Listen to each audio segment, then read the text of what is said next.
जी, अस्सलामुअलैकुम। Welcome to Math Matters. तो सबसे पहले तो मैं आपको अपने इस चैनल का एक छोटा-सा इंट्रोडक्शन दे दूँ। अब मैं अपने इस चैनल पे जैसे कि आपको चैनल के नेम से आइडिया हो गया होगा कि हम यहाँ पे मैथ को स्टडी करेंगे। तो मैथ में भी स्पेसिफिकली जो गवर्नमेंट ऑफ पंजाब की तरफ से जो नई बुक्स बच्चों के लिए आई हैं 9th की और फर्स्ट ईयर की, तो उसमें बच्चों का जो मैथ का कोर्स है वो भी चेंज हो गया है।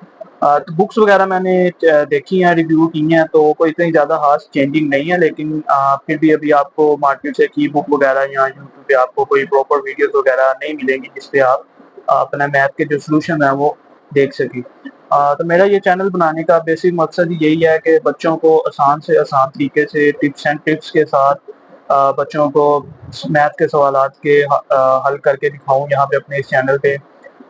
तो सबसे पहले तो मैं कोशिश करूँगा 9th और फर्स्ट ईयर की सीरीज़ दोनों को इकट्ठा लेके चलूँ, लेकिन अगर किसी वजह से ये पॉसिबल ना हो सका, तो पहले हम 9th की सीरीज़ को कंप्लीट करेंगे, देन हम फर्स्ट ईयर की मैथ की बुक को कंप्लीट करेंगे। तो इसी तरह मैं 1-2 चीज़ें आपको वीडियो शुरू करने से पहले बता देता हूँ कि अगर तो आप मोबाइल वगैरह पे ये वीडियो देख रहे हैं, तो मैं आपको सजेस्ट करूँगा कि ब्राइटनेस थोड़ी-सी तेज़ कर लें और हेडफ़ोन्स वगैरह यूज़ करें, ताकि आपको मज़ीद क्लियर नज़र आए और आपको मेरी आवाज़ भी मज़ीद क्लियर आए।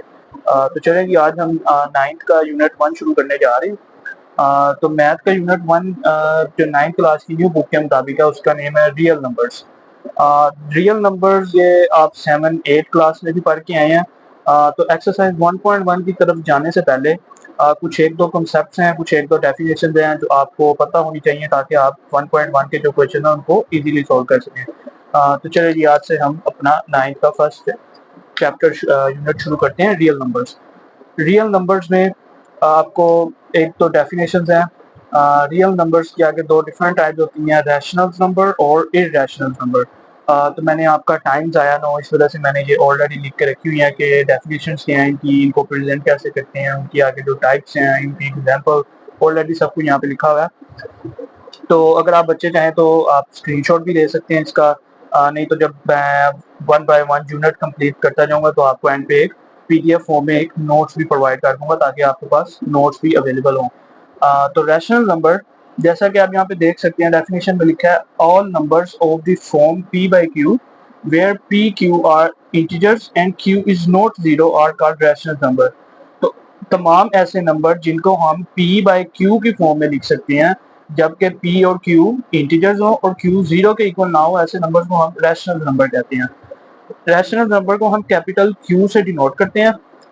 जो इसकी डेसिमल रिप्रेजेंटेशन होती है, उसकी आगे मजीद 2 डिफरेंट टाइप्स हैं, टर्मिनेटिंग डेसिमल फ्रैक्शन और non terminating decimal fraction. Terminating को हम नॉन रिकरिंग भी कहते हैं और नॉन टर्मिनेटिंग को हम रिकरिंग भी कहते हैं। तो चलें, अब आपको टर्मिनेटिंग और नॉन टर्मिनेटिंग के बारे में बताते हैं। ये रैशनल नंबर की आगे 2 टाइप्स हैं। तो टर्मिनेटिंग, आपको नेम से आइडिया हो रहा होगा कि ये ऐसे नंबर होंगे जो एंड हो जाएं, जो टर्मिनेट हो जाएं, और नॉन टर्मिनेटेड ऐसे होंगे जो टर्मिनेट ना हो। तो मैं आपको बाय डेफिनेशन भी एक्सप्लेन कर देता हूँ। The decimal fraction in which there are finite numbers of digits in its decimal part।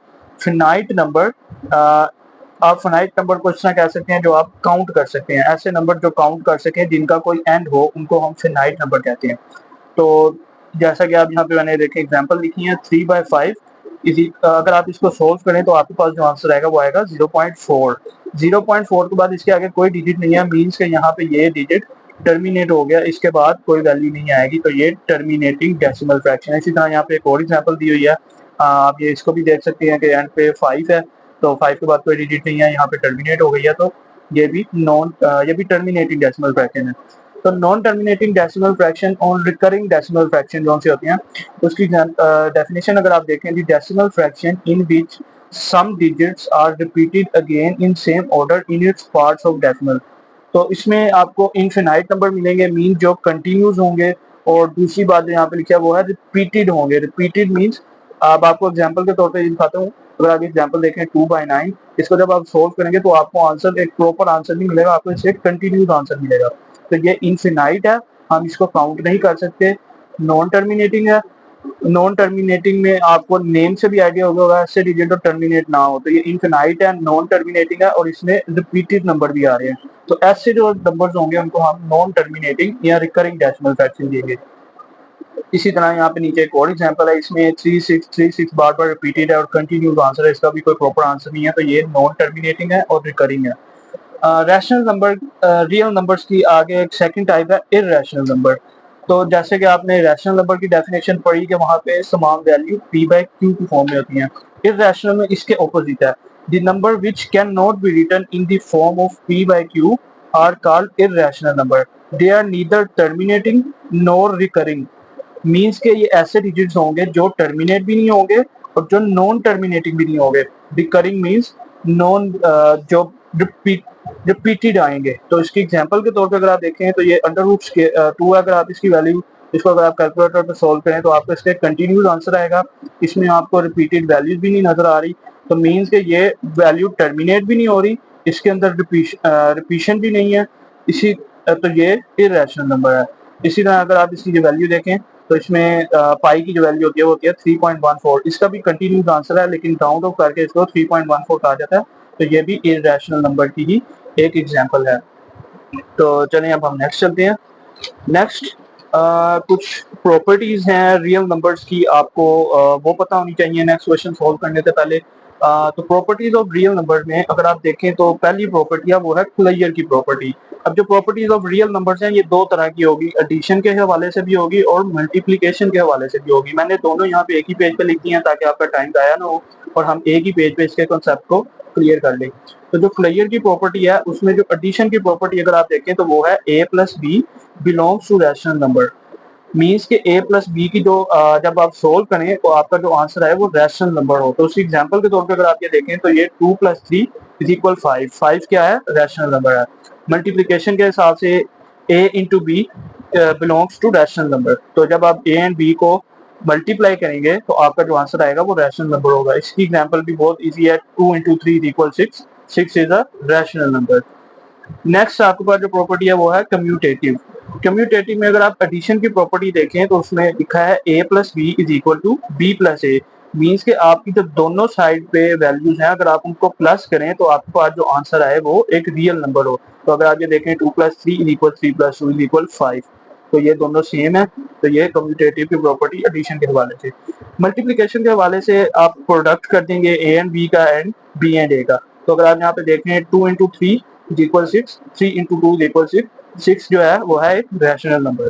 तो next associative property with respect to addition. Addition के हवाले से जो एसोसिएटिव प्रॉपर्टी है उसके अंदर अगर आप ये देखें a plus bracket b plus c, दूसरी तरफ a plus b plus c, तो वो कह रहा है कि जो दोनों तरफ के आंसर आपके अगर सेम आते हैं तो जो एंड वाला आंसर होगा वो आपके एक रैशनल नंबर होगा, तो वो एसोसिएटिव प्रॉपर्टी एडिशन के हवाले से। उसकी एग्जांपल यहाँ पे देखें 2 प्लस 3 प्लस 4, तो पहले आप ब्रैकेट को सॉल्व करेंगे, 4 plus 3 that will be 7, 7 plus 2 9, और दूसरी साइड पे भी 3 प्लस 2 5, 5 प्लस 4 9, 9 जो है रैशनल नंबर है। तो ये एसोसिएटिव प्रॉपर्टी एडिशन के हवाले से उसकी एग्जांपल के साथ। मल्टीप्लिकेशन के हवाले से आप मल्टीप्लाई कर देंगे सेम उसी तरह जिस तरह हमने ऊपर किया था। तो इसकी भी अगर आप एग्जांपल देखें 4 into 3 it will be 12, 12 into 2 24, दूसरी तरफ 2 into 3 that will be 6, 6 into 4 is equal 24, 24 आपके पास एक रियल नंबर है। तो आइडेंटिटी की जो प्रॉपर्टी है एडिशन के हवाले से उसमें अगर आप देखें तो यहाँ पे लिखा है a plus zero is equal A. Means के अगर आप a में कुछ कोई भी वैल्यू ऐड करें, अगर जीरो ऐड करें तो वो आपका आंसर 2 ही आएगा। इसी तरह अगर आप जीरो प्लस ए भी कर दें तो आपके पास जो आंसर आएगा वो एक रियल नंबर आएगा।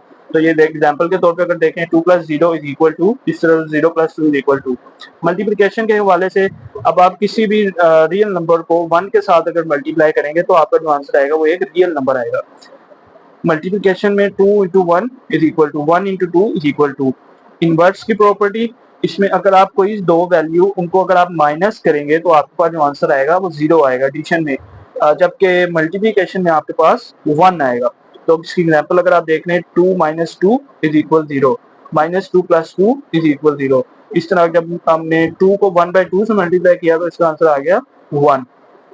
तो उम्मीद करता हूँ आप बच्चों को ये प्रॉपर्टीज समझ आ गई होंगी। इसी तरह आगे कुछ एक दो प्रॉपर्टीज और हैं। मुझे पता है बच्चे ये चीज़ें स्किप कर देते हैं कि इनकी कोई इतनी इंपॉर्टेंस नहीं है, लेकिन मैं आपको सजेस्ट करूंगा आप पहले इन प्रॉपर्टीज को समझें फिर आप एक्सरसाइज 1.1 की तरफ जाएं, ताकि आपको मजीद क्लैरिटी के साथ सॉल्यूशंस आपको समझ भी आएंगे और आपके कंसेप्ट भी क्लियर होंगे। तो आपने इस चीज से घबराना नहीं है। यहाँ पे मैंने इनइक्वालिटी भी लिखा हुआ है, जो यहाँ पे रेड में आपको नजर आ रही है ये सारी इनइक्वालिटी के हवाले से होंगी, जो आपको ब्लू में नजर आ रही है ये हम इक्वालिटी के हवाले से पढ़ेंगे। तो यहाँ properties of equality of real number, तो ये इक्वालिटीज की प्रॉपर्टीज है। क्वालिटी की प्रॉपर्टीज में अगर आप पहले देखें तो आपको पहले नंबर पर नजर आ रही है रिफ्लेक्सिव प्रॉपर्टी। रिफ्लेक्सिव प्रॉपर्टी ये उल्टा ए देख के आपने घबराना नहीं है, इसका मतलब होता है all integers of a belongs to rational number. तो a is equal to A means के दो रियल नंबर्स एक दूसरे के इक्वल होंगे तो उसको आप रिफ्लेक्सिव प्रॉपर्टी कहोगे इक्वालिटी के हवाले से। नेक्स्ट प्रॉपर्टी है सिमेट्रिक प्रॉपर्टी। सिमेट्रिक प्रॉपर्टी में a b belongs to rational number where A is equal to b and b is equal to a. तो अगर यहाँ पे ये बताना चाह रहा है आपको कि अगर ए बी के इक्वल है तो बी भी ए के इक्वल होगा, तो ये सिमेट्रिक प्रॉपर्टी होगी। ट्रांजिटिव प्रॉपर्टी बताता है कि a B C belongs to rational number where A is equal to b and b is equal to C, then a will be equal to c. तो अगर a is equal to b है और b is equal to c है तो then A is also equal to c. तो ये transitive property equality के हवाले से। नेक्स्ट है आपके पास एडिटिव प्रॉपर्टी। एडिटिव प्रॉपर्टी में a B c belong to rational number where A is equal to b is equal to a plus c plus b is equal to b plus c. तो इसमें आपको ये बताना चाह रहा है कि अगर दो वैल्यूज हैं, अगर आपने उसमें कुछ एडिशन करनी है तो वो आप दोनों साइडों पे करेंगे, आप सिंगल साइड पे उसकी एडिशन नहीं करेंगे। तो 2 अगर मैंने यहाँ पे 1 ऐड किया है तो मुझे दूसरी तरफ भी 1 ऐड करना पड़ेगा, क्योंकि ये एडिटिव प्रॉपर्टी है रियल नंबर्स की इक्वालिटी के हवाले से। नेक्स्ट आपके पास आती है multiplicative property. A B C belongs to rational number where A is equal to B then A C is equal B C. तो इसके अंदर भी सेम वही एडिटिव प्रॉपर्टी वाला कंसेप्ट है। वहां पे हमने प्लस किया था, यहाँ पे हम मल्टीप्लाई कर देंगे। तो यहाँ पे अगर आप देखें 2 इज इक्वल टू 4, तो मैंने मल्टीप्लाई अगर करना है तो मैं दोनों साइडों को 1 से मल्टीप्लाई कर सकता हूँ। सिंगल साइड में हम नहीं करेंगे, हम दोनों साइडों से करेंगे। नेक्स्ट प्रॉपर्टी है cancellation property with respect to addition. Cancellation property में a B C belongs to rational number where a plus c is equal b plus c is equal to a is equal b. तो यहाँ पे वो cancellation property addition के हवाले से है। तो ये बच्चों को मेरे ख्याल से ऑलरेडी आइडिया भी होगा कि जब आपके पास मल्टी इज इक्वल टू का साइन होता है, दोनों तरफ वैल्यूज होती हैं, तो जब आप एक वैल्यू को दूसरी तरफ लेके जाते हैं तो उसका साइन चेंज हो जाता है। तो यहाँ पे अगर आप देखें 2 प्लस 3 इज इक्वल 3 प्लस 4, हम यहाँ से 3 को उस तरफ ले गए तो यहाँ पे आ गया 3 माइनस 3, तो 3 3 से कट गया, आपके पास दूसरी तरफ 4 बच गया, इस तरफ 2 बच गया, तो 2 इज इक्वल 4। ये cancellation property with respect to addition. Next आपके पास जो प्रॉपर्टी है वो है cancellation property with respect to multiplication. तो a B C belongs to rational number where A is equal to c into b is equal to c is equal to a into b. तो अगर आप cancellation property multiplication के हवाले से देखें, same वही concept है। यहाँ पे हमने ऐड किया था, यहाँ पे हम मल्टीप्लाई कर रहे हैं। तो 2 into 3 is equal to 3 into 4। तो आपको ये भी आइडिया होगा कि जब दो वैल्यूज मल्टीप्लाई हो रही हो तो दूसरी वैल्यू वहां जाके डिवाइड हो जाती है। तो अगर आप यहाँ पे देखें तो 3 3 से कटेगा, आपके पास बचेगा 2 इंटू 4। 2 इंटू 4 ये आपके पास cancellation property with respect to multiplication. अब इनइक्वालिटीज के properties of inequality of real number, ये काफी ज्यादा प्रॉपर्टीज हैं इनइक्वालिटीज, लेकिन जो आपके सिलेबस के मुताबिक, आपके कोर्स के मुताबिक आपको जो समझने की जरूरत है वो बेसिकली 3 ही है, ट्रांजिटिव, एडिटिव और मल्टीप्लिकेटिव। तो ट्रांजिटिव प्रॉपर्टी में इनइक्वालिटी में जब इस इनइक्वालिटी में ग्रेटर देन और लेस देन का साइन जहाँ पे यूज होता है वहां पे इनइक्वालिटी की प्रॉपर्टी आ जाती है। तो सेम वही प्रॉपर्टी जो हमने यहाँ पे देखी थी कि a is equal to B, B is equal to C, then A is equal to also C. तो जब इनके दरमियान ग्रेटर देन का साइन आ जाएगा, तो जब a b से b is greater than a and c is greater than b, then a is also greater than c। ये आ गई आपके पास ट्रांजिटिव प्रॉपर्टी इनइक्वालिटी के हवाले से। एडिटिव प्रॉपर्टी इनइक्वालिटी के हवाले से वो भी सेम यही तरीका फॉलो होगा, बस यहाँ पे वो साइन ऐड हो जाएंगे ग्रेटर देन के और लेस देन के। जो आप इक्वालिटी के हवाले से हमने देखी थी, हमने कहा था कि जो भी वैल्यू ऐड करेंगे हम दोनों तरफ ऐड करेंगे। तो इसमें भी अगर आप देखें, हमने अगर वैल्यू ऐड की है तो वो हम दोनों तरफ ही कर रहे हैं इसी ग्रेटर देन के साइन के बाद। इसी तरह इनइक्वालिटी के हवाले से जो प्रॉपर्टी है मल्टीप्लिकेटिव की, वो भी सेम सिनेरियो है कि जैसे हमने पहले देखा था कि उसमें जब हम मल्टीप्लाई करेंगे तो दोनों साइडों पे कुछ, तो हम वो सेम वैल्यू दोनों साइडों पे मल्टीप्लाई करेंगे, हम सिंगल साइड पे नहीं करेंगे। इसमें भी अगर आप देखें तो हमने ए के साथ 1 को मल्टीप्लाई कर दिया, बी के साथ 1 को मल्टीप्लाई कर दिया, ग्रेटर देन का साइन उनके दरमियान मौजूद है। तो ये थे कुछ concept properties of inequalities of real numbers. तो अभी तक जो हमने पढ़ा, मैं आपको उसका एक ओवरव्यू दे देता हूँ। हमने डिस्कस किया कि रियल नंबर की दो टाइप्स होती हैं, रैशनल नंबर और इरेशनल नंबर। रैशनल नंबर वो होते हैं जिनको हम पी बाई क्यू की फॉर्म में लिख सकते हैं, इरेशनल नंबर वो होते हैं जिनको हम पी बाई क्यू की फॉर्म में नहीं लिख सकते। फिर रैशनल नंबर की हमने दो टाइप डिस्कस की, टर्मिनेटिंग और नॉन टर्मिनेटिंग। टर्मिनेटिंग ऐसी वैल्यूज होंगी जो टर्मिनेट होते हैं, और नॉन टर्मिनेटिंग ऐसी होंगी जो टर्मिनेट ना हो, उसके अंदर रेपिटेशन हो, वो वैल्यूज बार बार हो और एक कंटिन्यूस आंसर हो। तो उसके बाद हमने डिस्कस की प्रॉपर्टीज की, जिसमें हमने डिफरेंट प्रॉपर्टीज पढ़ी, एडिटिव, कम्यूटेटिव, एसोसिएटिव, मल्टीप्लिकेटिव। तो उसके बाद फिर हमने प्रॉपर्टीज पढ़ी इक्वालिटीज के हवाले से, और प्रॉपर्टीज पढ़ी हमने इनइक्वालिटीज के हवाले से। और चले जी, एक्सरसाइज 1.1 का हम पहला क्वेश्चन देखते हैं। Identify each of the following as rational और इरैशनल नंबर। तो जैसा कि मैंने आपको भी थोड़ी देर पहले कहा है कि अगर आप ये कॉन्सेप्ट नहीं सीखेंगे तो आपके लिए क्वेश्चंस को डील करना या क्वेश्चंस को सोल्व करना आपके लिए मुश्किल हो जाएगा।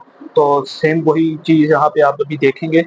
तो एक्सरसाइज क्वेश्चन नंबर 1 जो एक्सरसाइज 1.1 का वो पहला क्वेश्चन, हमने इनको रैशनल और इरैशनल नंबर के मुताबिक आइडेंटिफाई करना है।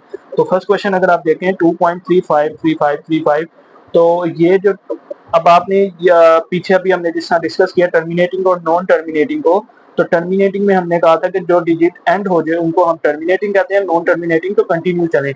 इसमें रिपीटेड नंबर तो है लेकिन वो टर्मिनेट हो गया, तो मींस के ये टर्मिनेटिंग डेसिमल नंबर है। तो ये टर्मिनेटिंग और नॉन टर्मिनेटिंग जितने भी हैं वो रैशनल नंबर थे, और जिनको हम पी बाई क्यू की फॉर्म में नहीं लिख सकते वो सारे इरैशनल नंबर थे।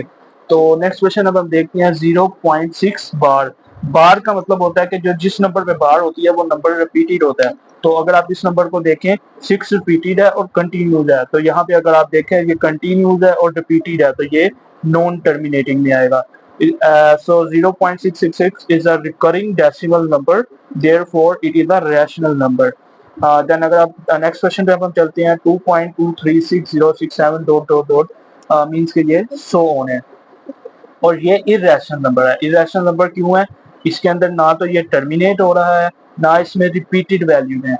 तो जो जिसमें रिपीटेड वैल्यूज भी ना हो और जो टर्मिनेट भी ना हो, ऐसे नंबर को हम इरेशनल नंबर कहते हैं। नेक्स्ट क्वेश्चन नंबर 1 का फोर्थ पार्ट में अगर आप देखें √7, √7 एक √7 इज अ रैशनल नंबर है, क्योंकि ये परफेक्ट स्क्वायर नहीं है, तो ये रैशनल नंबर है। इसी तरह अगर आप ई की वैल्यू को देखें तो ई की वैल्यू होती है 2.718281 एंड सो ऑन।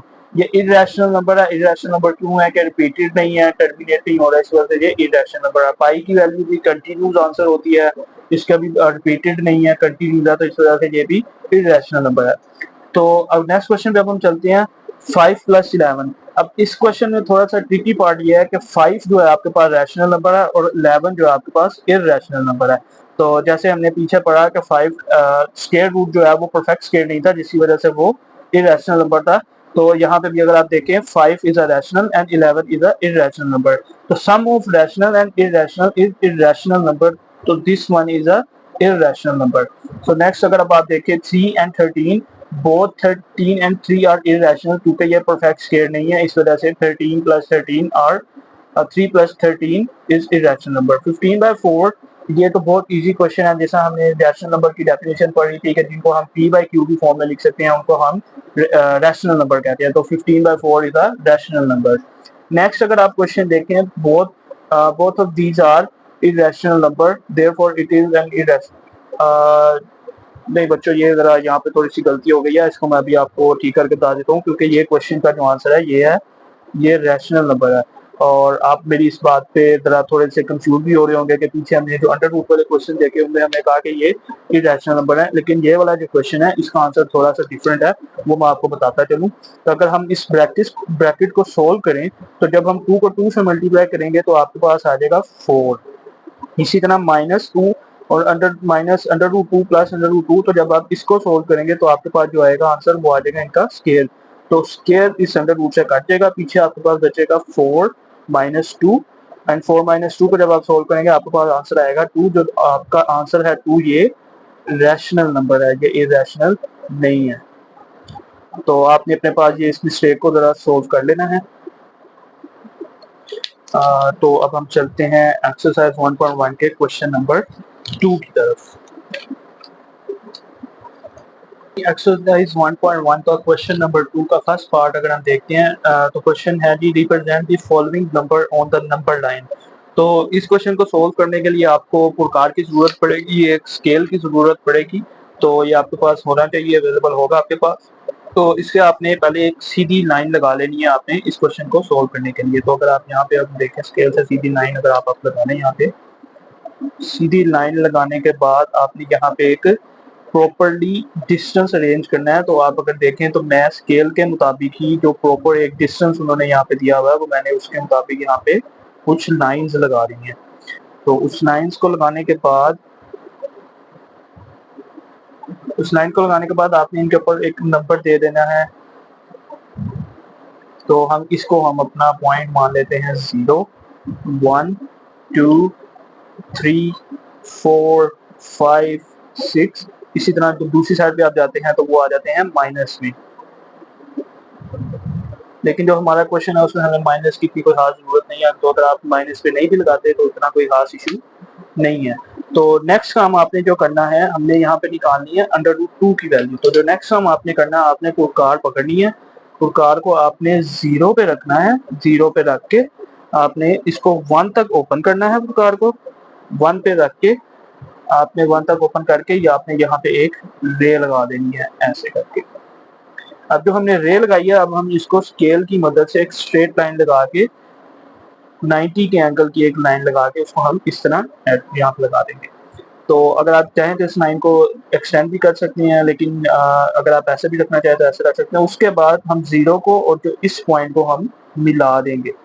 तो ये हमने जो पॉइंट लगाया है यहाँ पे, इस पॉइंट पे अब हमने ये कंफर्म करना है कि जो हमने जो पॉइंट लगाया है इसकी जो वैल्यू हमने निकाली है वो हमारे पास ठीक भी आई है या नहीं। तो जो यहाँ से यहाँ तक का डिस्टेंस है ये है 1। तो इसको देखने के लिए सबसे पहले तो हम अंडर रूट 2 को कैलकुलेटर पे सॉल्व करेंगे। तो अगर आप ये देखें, अपने अंडर रूट का साइन सेलेक्ट किया, 2 को सिलेक्ट किया इक्वल पे, और आपने इसका आंसर पॉइंट में निकाल लेना है। तो अंडर रूट 2 का जो आंसर है वो अगर आप देखें 1.41। तो अंडर रूट 2 का जो आंसर है वो है 1.41। तो हमने ये पॉइंट निकालना है इस नंबर लाइन के ऊपर। तो सबसे पहले तो अब इसको इसके ट्रायंगल को सॉल्व करेंगे। ट्रायंगल के हवाले से आप बच्चों ने ये पहले भी पढ़ा होगा, पाइथागोरस थ्योरम। इसको हम बेस कहते हैं, इसको हम परपेंडिकुलर कहते हैं, इसको हम हाइपोटेन्यूज कहते हैं। तो यहाँ से यहाँ तक का जो डिस्टेंस है ये है आपका अंडर रूट 2। तो अब हम इसको सोल्व करेंगे पाइथागोरस थ्योरम के फार्मूले के मुताबिक। तो पाइथागोरस थ्योरम के फार्मूले के मुताबिक अगर आप देखें तो वो होता है हाइपोटेन्यूज का स्क्वायर इज इक्वल बेस का स्क्वायर प्लस परपेंडिकुलर का स्क्वायर। तो जब हम यहाँ पे वैल्यू पुट करेंगे तो जो आपकी बेस है वो आपके पास है 1, और यहाँ से यहाँ तक का भी जो परपेंडिकुलर का भी आपका डिस्टेंस है ये है 1। तो अब हम इसमें वैल्यू पुट करते हैं। b हमारे पास है 1, 1 का स्क्वायर प्लस b भी 1 है तो 1 का स्क्वायर। तो 1 का स्क्वायर 1 ही होता है, तो ये आ जाएगा 1 + 1। और इसको जब आप मजीद सोल्व करेंगे 1 + 1 2 होता है, लेकिन यहाँ पे भी स्केयर है तो हम स्केयर को खत्म करने के लिए क्या करते हैं, हम स्केयर रूट लेते हैं, taking square root on both sides. तो जब आप स्केयर रूट लेंगे दोनों साइडों पे, यहाँ पे आ जाएगा h का स्केयर, यहाँ पे आपके पास आ जाएगा अंडर रूट 2 का अंडर रूट 2। तो यहाँ से ये 2 इसको कट कर देगा, तो आपके पास जो आंसर बचेगा वो बचेगा अंडर रूट 2। तो यहाँ पे हमने ये फाइंड भी कर लिया कि जो आपका हाइपोटेन्यूज का यहाँ से यहाँ तक का डिस्टेंस है वो है अंडर रूट 2।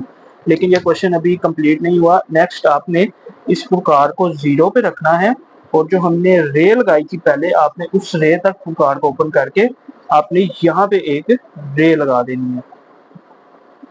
तो जो आपका ये जो पॉइंट आया है इस रे को लगाने के बाद यहाँ से यहाँ तक का डिस्टेंस जो है वो है √2।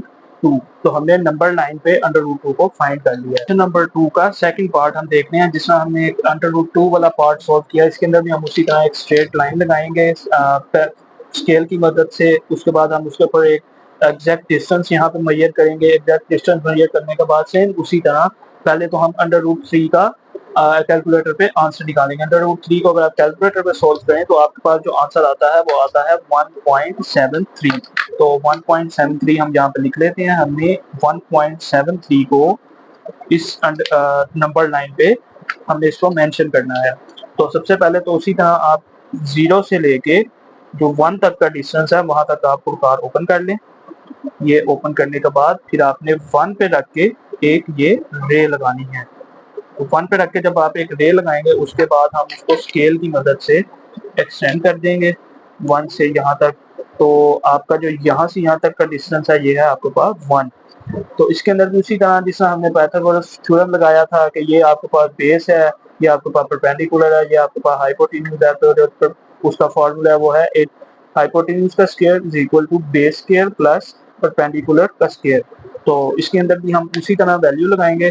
तो सबसे पहले तो आप इसको इसके साथ इस तरह मिला देंगे इन दोनों पॉइंट्स को। तो इसके ऊपर भी हम उसी तरह वो हाइपोगोरस थ्योरम का जो फार्मूला है वो हम यहाँ पे लगा देते हैं। तो यहाँ से यहाँ तक का भी डिस्टेंस 1 है, ये डिस्टेंस भी आपका 1 है। तो a स्क्वायर इक्वल 1 प्लस 1 दोनों का स्क्वायर। तो ये आपके पास आ जाएगा 1 plus 1, then again 1 plus 1 equal 2। Then under root को खत्म करने के लिए हम लेंगे taking square on both sides. तो यहाँ पे जब हम स्क्वायर लेंगे तो ये से कट जाएगा, दूसरी तरफ आपके पास √2 बचेगा। तो यहाँ पे आपका आंसर कंप्लीट नहीं होता, हमने इसको भी आगे मजीद सॉल्व भी करना है। तो नेक्स्ट स्टेप जो है उसके लिए हमें डी चाहिए होगी, जो कि अभी मेरे पास अवेलेबल नहीं है। तो आप यहाँ से अंदाजे से अब यहाँ से इसको डी का जो पॉइंट होगा उसको यहाँ पे रख के आपने 90 का एंगल बनाना है। 90 का एंगल जब आप बनाएंगे तो वो आपका ऐसे का एंगल बनेगा। तो जब आप 90 का जब एंगल बना लेंगे उसके बाद आपने 0 से इस पॉइंट तक जो हमने कार ओपन की थी उसको ओपन करना है। उसके बाद इस पॉइंट पर रख के आप इससे एक इस तरह एक रे लगाएंगे। इसको रे को लगाने के बाद आप अब हम 0 को और इस पॉइंट को एक स्ट्रेट लाइन के साथ मिला देंगे। तो जो आपका आंसर यहाँ से फिर अब हम 0 को इस पॉइंट तक ओपन करेंगे और फिर 0 से हम इस पॉइंट पे इस तरह एक रे लगा देंगे जो कि आपके पास आ जाएगा √3 का पॉइंट। तो यहाँ से यहाँ तक का जो आपका डिस्टेंस है ये भी √3 है, यहाँ से यहाँ तक आपके पास जो ये √2 का डिस्टेंस है। तो नहीं जी आपका सेकंड पार्ट भी इसका कंप्लीट हो गया। अब हम चलते हैं कुछ नेक्स्ट क्वेश्चन की तरफ। तो नेक्स्ट क्वेश्चन और हम इस पार्ट के देखते हैं। तो उसमें जो हमारे पास नेक्स्ट पार्ट आता है वो है आपके पास 4 इंटू 1/3। तो जब हम इस क्वेश्चन को देखते हैं इसके अंदर भी हमें उसी तरह एक लाइन लगानी है ताकि हम वहाँ पे इसको नंबर 9 को मेंशन कर सकें। इसके ऊपर भी हम उसी तरह एक डिस्टेंस हम मेजर करेंगे। डिस्टेंस मेजर करने के लिए आपको मैं सजेस्ट करूंगा जो आपके स्केल के ऊपर सेंटीमीटर वाली लाइन है उसके थ्रू भी आप लाइन लगाएं, क्योंकि हमें इस पर प्रॉपर डिस्टेंस मिल जाएगा। तो डिस्टेंस मिलने के बाद इसी तरह हम इनको कुछ पॉइंट्स में डिवाइड कर देंगे 0, 1, 2, 3, 4। तो जो हमारा क्वेश्चन है वो पॉजिटिव में है तो हमें नेगेटिव के लिखने की कोई ऐसा ज़रूरत नहीं है। तो लेकिन इसके ऊपर हमें कुछ मजीद पॉइंट्स चाहिए 4, 5, 6। तो अगर आप अपना क्वेश्चन देखें जो +4 है आपके पास +4 का जो पॉइंट है वो ये है। उसके बाद अगर आप नीचे देखें तो आपके पास 3 है। इसका मतलब ये है हमने 4 और 5 के दरमियान 3 हिस्सों में उसको डिवाइड करना है। तो 3 हिस्सों में डिवाइड करने के लिए हम यहाँ पे 2 पॉइंट लगा देंगे। तो 4 1/3 1 वाला जो पॉइंट है आपके पास ये है 4 के बाद। 4 और 5 के दरमियान हमने 3 हिस्से बनाए, उसको 1 पे रख के अब हम यहाँ पे आपका ये 4 1/3 का जो पॉइंट है वो आपका ये वाला पॉइंट है। तो नेक्स्ट क्वेश्चन की तरफ चलते हैं। नेक्स्ट क्वेश्चन है आपके पास, तो अगर आप नेक्स्ट क्वेश्चन देखें तो नेक्स्ट क्वेश्चन जो आपके पास है वो है -2 इंटू 1/7। इसके अंदर भी उसी तरह हम एक पॉइंट लगाएंगे, नंबर लाइन बनाएंगे यहाँ पे। उसके बाद हम उसके अंदर कुछ हिस्सों में उसको डिवाइड कर देंगे तो बच्चों यहाँ पे अब आपके पास अगर क्वेश्चन देखें तो आपका जो क्वेश्चन है वो आपके पास नेगेटिव साइन के साथ है, तो हम नेगेटिव साइन वाली साइड के ही हम पॉइंट बना लेते हैं। तो -1 -2 -3 -4, यहाँ पे भी अगर आप देखें आपका जो -2 वाला पॉइंट है वो ये पॉइंट है। -2 वाले पॉइंट्स में और -3 वाले पॉइंट को हमने इस तरह डिवाइड करना है कि तो बीच में उनके 7 हिस्से बन जाए। तो 7 हिस्से बनाने के लिए हम यहाँ पे 6 एक्स्ट्रा पॉइंट बनाएंगे, 1 2 3 4 5 6। तो उसके बाद अगर आप देखें आप 7.1 पॉइंट पे तो जो आपके पास पॉइंट आएगा -2/1/3, तो वो आपका ये वाला पॉइंट होगा -2 इंटू 1/7। नेक्स्ट क्वेश्चन देख लेते हैं। नेक्स्ट क्वेश्चन में आपका जो क्वेश्चन है वो आपके पास 5/8। तो इसके अंदर दूसरी तरह हम एक लाइन लगाएंगे स्केल की मदद से, स्ट्रेट लाइन लगाएंगे। स्ट्रेट लाइन लगाने के बाद उसके बाद हम इसको पॉइंट्स में डिवाइड करेंगे। कुछ बच्चे ऐसे क्वेश्चंस को स्किप कर देते हैं कि ये क्वेश्चन पेपर में नहीं आते, जबकि ये क्वेश्चन इंपॉर्टेंट होते हैं और ये पेपर में आ भी जाते हैं। तो मैं आपको सजेस्ट करूंगा आप इन क्वेश्चन को मिस ना करें। तो इस क्वेश्चन को मिस करने की बजाय, तो अगर आप ये देखें 5/8 है, इन क्वेश्चन को मिस करने के बजाय आप इन क्वेश्चन को अगर समझने की कोशिश करें तो आपको इसका फायदा ही होगा, आपको कोई नुकसान नहीं होगा। तो देखें जी, अब हम इस क्वेश्चन को सोल्व करते हैं। इसमें है 5/8, तो इसमें हम 0 और 1 के दरमियान हम 8 पॉइंट बनाएंगे। तो यहाँ पे आप देखें ये 8 पॉइंट बन गया। तो इसमें जो 5th नंबर वाला पॉइंट है वो आपके पास होगा 5/8।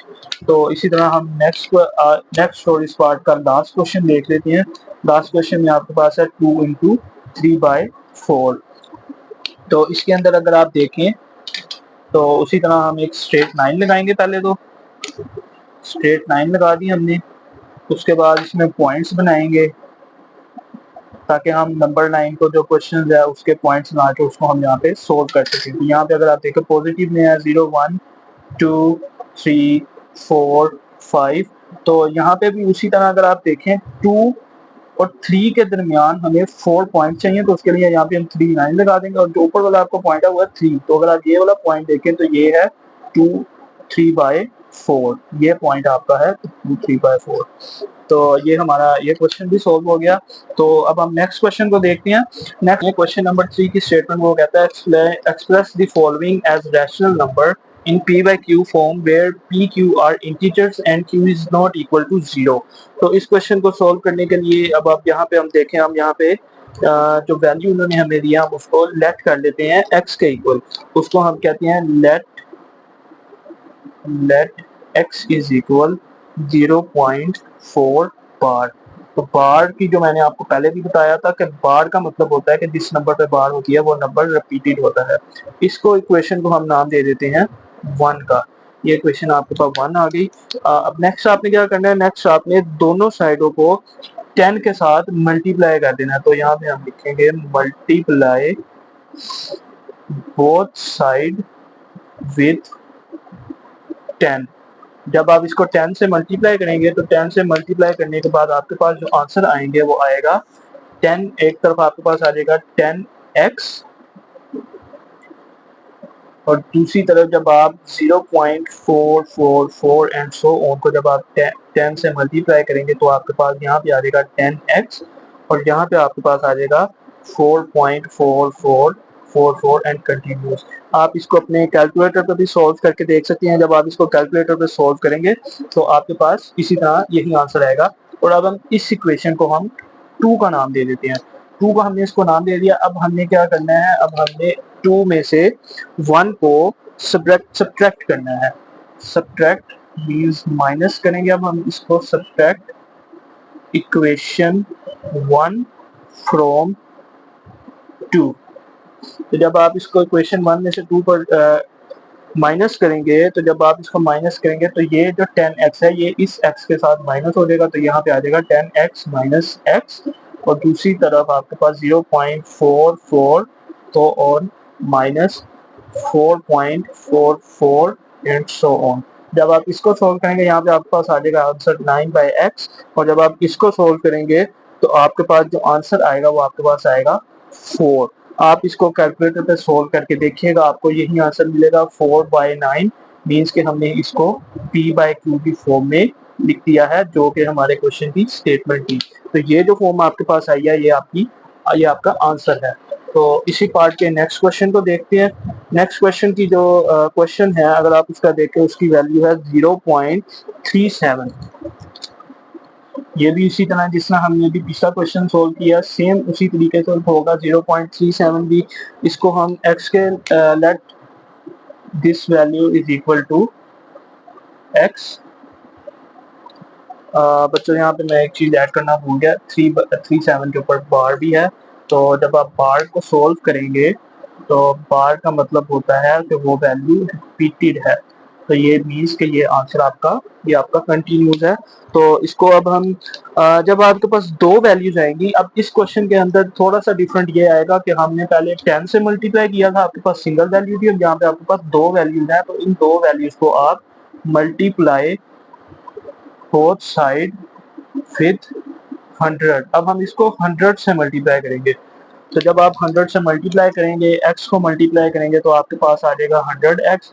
दूसरी तरफ वाली साइड को जब आप मल्टीप्लाई करेंगे 100 के साथ, तो वो आपको आएगा 37.3737 एंड सो ऑन। तो इस इक्वेशन को हम इक्वेशन 1 का नेम दे देते हैं।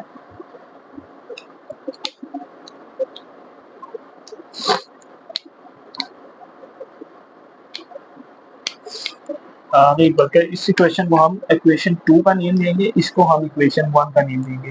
तो अब हम इसको सब्ट्रैक्ट करेंगे। Subtract equation 1 and 2।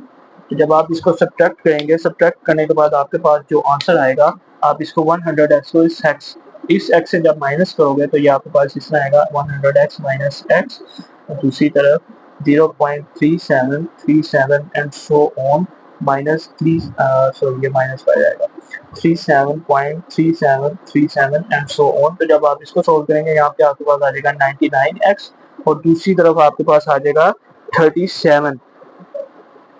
आप इसको साथ साथ कैलकुलेटर पे कर सकते हैं, कैलकुलेटर पे करके आप देख सकते हैं 37/99। तो ये जो आपका सोल्यूशन आया, ये हमने इसको p/q की फॉर्म में लिख दिया, जो कि हमारे इस क्वेश्चन की स्टेटमेंट थी। नेक्स्ट क्वेश्चन अब हम देख लेते हैं। इसी का नेक्स्ट पार्ट क्वेश्चन 3 है। उसकी जो वैल्यू है आपके पास वो है 0.21 बार।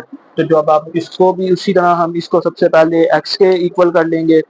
x के इक्वल करने के बाद let x is equal to 0.21। तो जब हम बार को सोल्व करेंगे तो बार का मतलब ये 2121 रिपीटेड है। इस इक्वेशन को हम नाम दे देंगे इक्वेशन 1 का। अब अगेन मैंने आपको जिस तरह पिछले क्वेश्चन में बताया, जब आपके पास दो वैल्यूज आएंगी तो आप इसको 10 की बजाय हम इसको 100 से मल्टीप्लाई करेंगे। Multiply equation 1 with 100 on both sides. तो जब आप इसको बोथ साइड को 100 से मल्टीप्लाई करेंगे तो जो आपके पास आएगा वो आएगा 100x, और दूसरी तरफ जब आप इस वैल्यू को 100 से सोल्व करेंगे तो आपके पास आ जाएगा 21.21 एंड सो ऑन। अब उसी तरह हम इसको सब्ट्रैक्ट करेंगे इक्वेशन 2 को, इसको हम इक्वेशन 2 का नेम दे देते हैं। जब आप इसको सब्ट्रैक्ट करेंगे, सब्ट्रैक्ट इक्वेशन 1 एंड 2। जब आप इसको सब्ट्रैक्ट करने की तरफ जाएंगे, तो जब हम इसको सब्ट्रैक्ट करेंगे तो आपके पास आएगा 100x माइनस x, और दूसरी तरफ 0.21 and so on minus 21 point and so on. तो जब आप इसको सोल्व करेंगे तो आपके पास आ जाएगा 99x, और इस तरफ आपके पास जो बचेगा वो बचेगा 21। तो x इज इक्वल 21/99। यही आपके क्वेश्चन का आंसर है, जो कि हमारे क्वेश्चन की स्टेटमेंट भी हमने इन नंबर को p/q की फॉर्म में लिखना था। तो चलिए जी, अब हम क्वेश्चन नंबर 4 को देख लेते हैं। क्वेश्चन नंबर 4 की जो स्टेटमेंट है उसने कुछ वैल्यूज दी होगी, हमने उसकी प्रॉपर्टीज बतानी है। तो प्रॉपर्टीज के हवाले से, जैसे लेक्चर के स्टार्ट में मैंने आपको प्रॉपर्टीज बताई थी, प्रॉपर्टीज के कंसेप्ट के हवाले से आपको बताया था मैंने, तो अब हम वही चीज यहाँ पे सोल्व करेंगे। तो जो आपका क्वेश्चन नंबर 1 है, अगर आप वो देखें तो क्वेश्चन नंबर 1 में है a+4 + p equal a+4 + p। तो आपको स्टार्ट में मैंने बताया था कि जो ये प्रॉपर्टी होती है इसको हम एसोसिएटिव प्रॉपर्टी कहते हैं विद रिस्पेक्ट टू एडिशन, क्योंकि यहाँ पे देखें एडिशन हो रही है सब में, तो ये with respect to addition property है एसोसिएटिव की। नेक्स्ट क्वेश्चन देख लेते हैं। Next question, under root plus 2 plus 3 under root 3 plus under root 2। तो अगर आप यहाँ पे देखें तो यहाँ पे बिल्कुल यही आ रहा है, a plus b is equal b plus a, तो ये कम्यूटेटिव प्रॉपर्टी है with respect to addition. Next question देख लेते हैं, x minus x is equal to 0। तो आपको हमने अगर याद, हमने एक प्रॉपर्टी पढ़ी थी, एडिटिव प्रॉपर्टी पढ़ी थी इनवर्स के हवाले से, जहाँ पे minus A plus A equal to 0 था, a minus A equal to 0। तो ये आपका जो क्वेश्चन है इसका आंसर है additive inverse property. Next question अगर आप देखें तो a मल्टीप्लाई हो रहा है b प्लस सी से और दूसरी तरफ है a b प्लस ए सी। तो ये अगर आप देखें तो ये आपकी लेफ्ट साइड जो है, लेफ्ट साइड के ऊपर आपके पास आ रही है left distributive property of multiplication over addition. दूसरी साइड पे एडिशन हो रही है तो ये मल्टीप्लीकेशन इस साइड पे, ओवर एडिशन इस साइड पे। नेक्स्ट क्वेश्चन है 16 प्लस 0 इज इक्वल टू 16। ये भी एडिटिव आइडेंटिटी की प्रॉपर्टी हमने पढ़ी थी। आइडेंटिटी की प्रॉपर्टी में क्या था कि हम कोई भी रियल नंबर में अगर कुछ भी ऐड करने हैं तो उसका आंसर आएगा वो रियल नंबर ही आएगा। तो यहाँ पे a plus 0 is equal to A means के 16 plus 0 is equal to 16। Same वही प्रॉपर्टी है आइडेंटिटी की, वो एडिशन के हवाले से थी, ये मल्टीप्लीकेशन के हवाले से है। तो 100 इंटू 1 इंटू 100, कोई भी रियल नंबर अगर हम किसी नंबर से मल्टीप्लाई करेंगे तो आंसर उसका एक रियल नंबर ही आएगा। Next question number 7, associative property with respect to multiplication. Associative property जैसा कि हमने यहाँ पे देखी थी, ये एसोसिएटिव प्रॉपर्टी वो एडिशन के हवाले से थी, ये मल्टीप्लीकेशन के हवाले से है। नेक्स्ट आपकी जो लास्ट क्वेश्चन नंबर 4 का जो लास्ट पार्ट है वो है commutative property with respect to multiplication, क्योंकि दोनों तरफ मल्टीप्लीकेशन हो रही है। क्वेश्चन नंबर 5 को देख लेते हैं। क्वेश्चन नंबर 5 भी क्वेश्चन नंबर 4 की तरह सेम ही है। उन्होंने क्वेश्चन दिए हैं, हमने उनको सोल्व करना और उनकी प्रॉपर्टी का नेम बताना है हमने। तो इसका अगर हम पहला पार्ट देखें तो पहला पार्ट अगर आप देखें इस क्वेश्चन का, तो इसमें उसने दिया minus C is less than minus 1, और अगर हम इसको सोल्व करें तो हमारे पास आना चाहिए 0 इज लेस देन 2। तो हमने प्रॉपर्टीज हमने दो तरह की पढ़ी थी। हमने पढ़ी थी एक इक्वालिटी की और एक इनइक्वालिटी की। जो क्वेश्चन नंबर 4 था आपका वो इक्वालिटी की प्रॉपर्टीज के हवाले से था। जो क्वेश्चन नंबर 5 है आपका वो इनइक्वालिटीज की क्वेश्चन के हिसाब से है। तो अगर हम क्वेश्चन नंबर 5 की के पहले पार्ट की बात करें तो अगर हम -3 प्लस दोनों तरफ अगर हम +3 ऐड करते हैं तो ये 0 0 रह जाएगा इनकी कटिंग होने के बाद, और यहाँ पे आपको 2 मिल जाएगा। तो आपके पास वही सेम स्टेटमेंट वाला जो आपकी क्वेश्चन की स्टेटमेंट थी वही यहाँ पे आपके पास वैल्यू आ गई है। तो जैसा कि हमने दोनों तरफ एडिशन की है तो ये एडिटिव प्रॉपर्टी है इनइक्वालिटी की। जहां कहीं भी आपको लेस देन और ग्रेटर देन का साइन नजर आएगा वो प्रॉपर्टीज इनइक्वालिटीज की होंगी। इसी तरह इसका हम सेकंड पार्ट देख लेते हैं। सेकंड पार्ट अगर आप देखें, if a is less than b then 1 over a is greater than 1 over b। तो इस क्वेश्चन की स्टेटमेंट के मुताबिक हमने इसको इस तरह सोल्व करना है कि उसका आंसर ये है। तो अगर आप देखें यहाँ पे a is less than b था, तो दो उसने जिसने स्टेटमेंट दिया बुक में उसने यहाँ पे रेसिप्रोकल ले लिया है दोनों तरफ का। तो दोनों तरफ का उसने रेसिप्रोकल लिया, जिसकी वजह से इस प्रॉपर्टी का नाम है reciprocal property of inequality. Question number 5 का थर्ड पार्ट देख लें, a is less than b then is equal to a plus c less than b plus c। तो अगर आप यहाँ पे देखें तो इस क्वेश्चन के अंदर दोनों तरफ हमने c ऐड किया है। अगेन ये पहले क्वेश्चन वाला सिनेरियो आ गया, additive property of inequality. Question number 4, if AC is great if AC is less than BC then C is greater than 0, A is less than B। तो अगर आप इस क्वेश्चन के आंसर को देखें तो यहाँ पे मल्टीप्लीकेशन हो रही है दोनों तरफ C के एडिशन की वजह से। तो ये मल्टीप्लीकेटिव प्रॉपर्टी ऑफ इनइक्वालिटी आ गई। अगर आप इसका सोल्यूशन यहाँ पे देखें तो हमने A C less than B C था, सी उधर जाके डिवाइड हो गया, A is less than B रहेगा आपके पास, तो वो आपकी आंसर है multiplicative property of inequality. Question number 5, if A C less than B C and C is less than 0 then A is greater than B। ये भी सेम वही ऊपर वाले क्वेश्चन की तरह है। यहाँ पे दोनों तरफ C की मल्टीप्लीकेशन हो रही है, जिसकी वजह से इसको मल्टीप्लीकेशन इनइक्वालिटी की प्रॉपर्टी कहेंगे। जो आपका क्वेश्चन नंबर 5 का 6 पार्ट है, if A is greater than B और A is equal to B और A is less than B। इस तरह का सिनेरियो आपको जहां पे भी नजर आएगा, ये इनइक्वालिटी की प्रॉपर्टी है, ट्राइकोटोमी प्रॉपर्टी। तो आपने इस चीज को याद रखना है, इन प्रॉपर्टीज के नेम याद रखने हैं। मजीद अगर आपको कुछ समझ ना आए तो हमने जहाँ पे पहले प्रॉपर्टीज डिस्कस की थी, आप वहां पे उस पेज पे वापस जाके इसको दोबारा देख सकते हैं। तो अब हम क्वेश्चन नंबर 6 को देख लेते हैं। क्वेश्चन नंबर 6 के हवाले से है जी, स्टेटमेंट है insert to rational numbers between. तो उसमें हमें कोई नंबर्स दिए होंगे, हमें उनके दरमियान कोई दो रैशनल नंबर ऐड करने हैं, इंसर्ट करनी है उनके दरमियान। तो ये क्वेश्चन आपको सोल्व करके दिखाने वाला था, लेकिन वो मेरे माइक्रोफोन का थोड़ा सा इशू आ गया था, तो इसी वजह से आपको ये मैं ऑलरेडी सोल्व क्वेश्चन आपको समझा देता हूँ। तो अगर आप यहाँ पे देखें, हम सबसे पहले इनकी एवरेज निकालेंगे। एवरेज निकालने का तरीका ये होता है कि आपको जो वैल्यू दी होती है, आप उस पूरी वैल्यू को 2 से डिवाइड कर देंगे। 2 से डिवाइड कर देंगे, ये आपका एवरेज निकालने का तरीका है। एवरेज निकाल, अगर आप जब ये देखें 3/4, 1/3 प्लस 1/4, इनका हम ले लेंगे यहाँ पे एलसीएम। तो 3 और 4 का जो एलसीएम आएगा वो आपके पास आ जाएगा, एलसीएम आपके पास आ जाएगा यहाँ पे 12। तो एलसीएम आप बच्चों को ऑलरेडी करना आता है, आप 7-8 में भी आप एलसीएम को पढ़ के आए हैं, एलसीएम के क्वेश्चन सोल्व करके आए हैं। तो यहाँ पे हमने सिंपल एलसीएम लिया है। एलसीएम लेने के बाद ऊपर 4 + 3 था, वो 7/12 हो गया, और जो ये 12 था, ये 12 को हमने 2 से मल्टीप्लाई कर दिया। तो 2 से जब हमने उसको मल्टीप्लाई किया, 12 2 24, तो ये 7/24 हमें दो वैल्यू चाहिए थी, जिसमें से हमें हमारी यहाँ पे एक वैल्यू निकल आई है। 7/24 is one of the required rational number. Now for second value, जो हमारी फर्स्ट वैल्यू निकली है उसको, और जो हमारी क्वेश्चन में सेकंड वैल्यू थी उसकी अब हम एवरेज निकालेंगे सेम इसी तरीके से। 7/24 प्लस 1/4, 24 एंड 4 का एलसीएम लेंगे आप, तो 24 आ जाएगा आपके पास एलसीएम। एलसीएम आपके पास आ जाएगा 24। एलसीएम को आप सोल्व करेंगे तो आपके पास रह जाएगा 13/24। 24 को 2 से मल्टीप्लाई करेंगे तो आ जाएगा 48। तो 13/48 आपकी सेकंड वैल्यू है।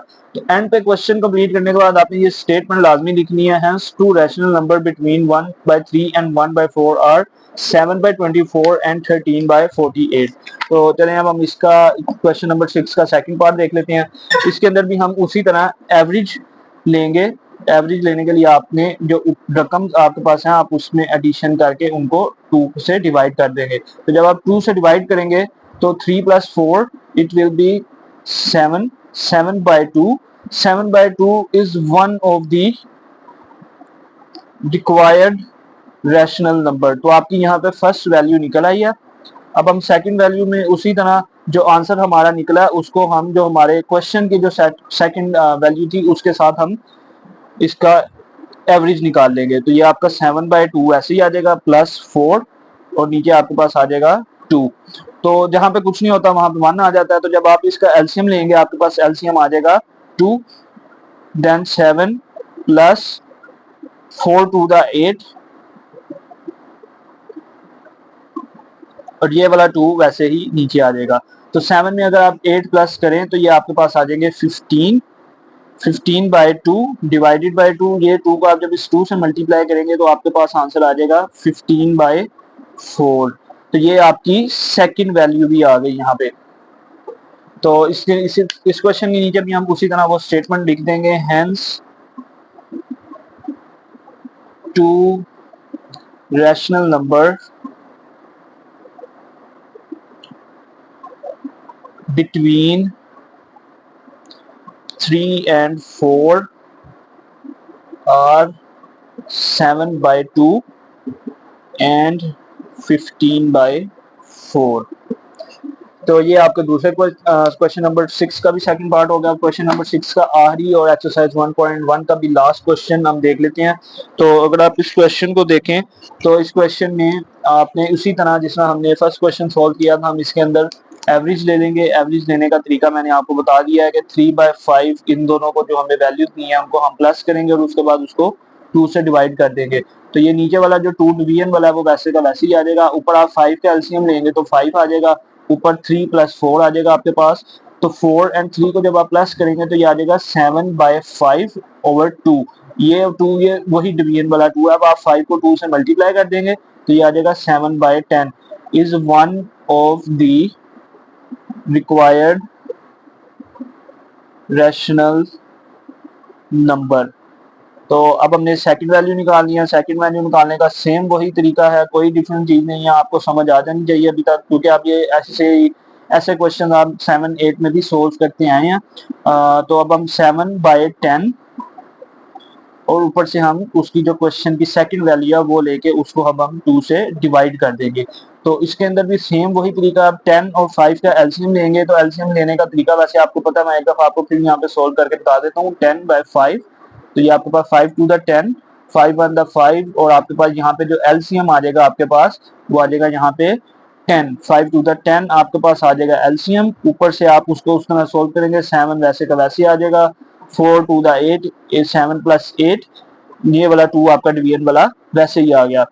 तो अगर आप यहाँ से हम इसको मजीद सोल्व करें, 7 + 8 आपके पास आ जाएगा 15, 10 को अगर आप 2 से मल्टीप्लाई करें तो ये आपके पास आ जाएगा 20। इस 10 को हमने इस 2 के साथ मल्टीप्लाई किया, 7 + 8 को हमने प्लस किया, तो आपके पास आ गया 15/20। तो आपके पास सेकंड वैल्यू भी आ गई। इस क्वेश्चन के अंदर भी हम सेम उसी तरह एंड पे एक स्टेटमेंट लिख देंगे, hence two rational number between